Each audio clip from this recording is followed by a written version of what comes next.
Extra fit बीवी। रौनक की बीवी को एक्सरसाइज और हेल्दी डाइट का बड़ा शौक था। वो हर वक्त वॉक करती और संतुलित आहार लेती। लेकिन झनक का ये शौक अब उसकी सनक बन गई थी।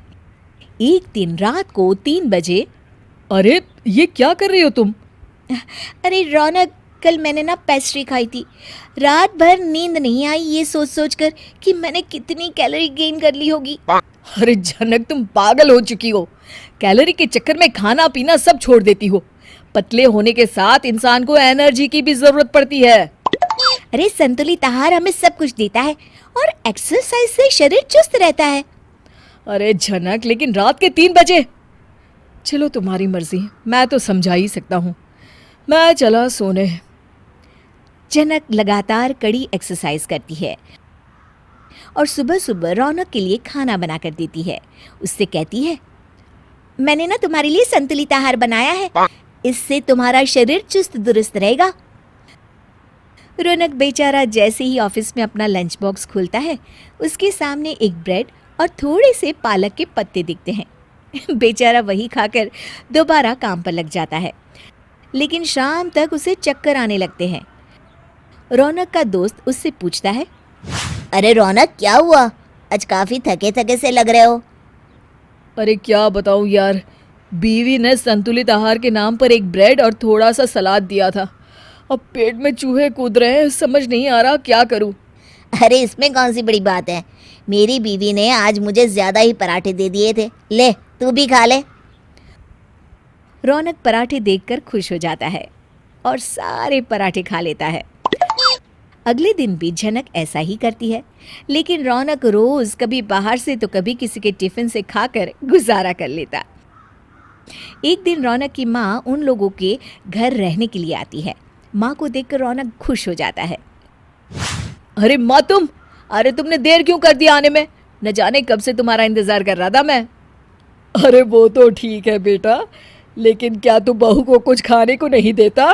हड्डियां बाहर निकल आई है बेचारी की। अरे नहीं नहीं माँ जी, और शुक्रिया कि आपको मेरी हड्डियाँ दिख गई। मैं दरअसल ना बहुत ही संतुलित खाना खाती हूँ, एक्सरसाइज करती हूँ और घंटों वॉक भी करती हूँ, जिससे मैं चुस्त दुरुस्त रहूँ। समझ रही है ना आप? अरे संतुलित वंतुलित तो मैं नहीं जानती, पर हाँ, मैं तो अपनी पसंद का खाना खाऊंगी और अपनी पसंद का ही खाना खिलाऊंगी। जिसे खाना है वो खाए, ना खाना हो वो ना खाए। माँ के मुंह से ये बात सुनते ही रौनक खुश हो जाता है और जोर से बोल पड़ता है, हाँ माँ हाँ, आपके हाथ का खाना खाने को तो मैं तरस ही गया। और मेरी ऑफिस में भी मैंने सबको बोल दिया है कि मेरी माँ आ रही है, अब मैं उनके हाथ का बना खाना लेकर आऊँगा। झनक को रौनक की बात अच्छी नहीं लगती। वो अंदर चली जाती है। अगले दिन माँ स्वादिष्ट मटर पनीर, दाल मखनी और कबाब बनाकर टेबल पर रखती है। रौनक और माँ खाना खाते हैं, लेकिन झनक बस सलाद खाकर सोने चली जाती है। झनक का कम खाना लगातार कम होता चला जाता है।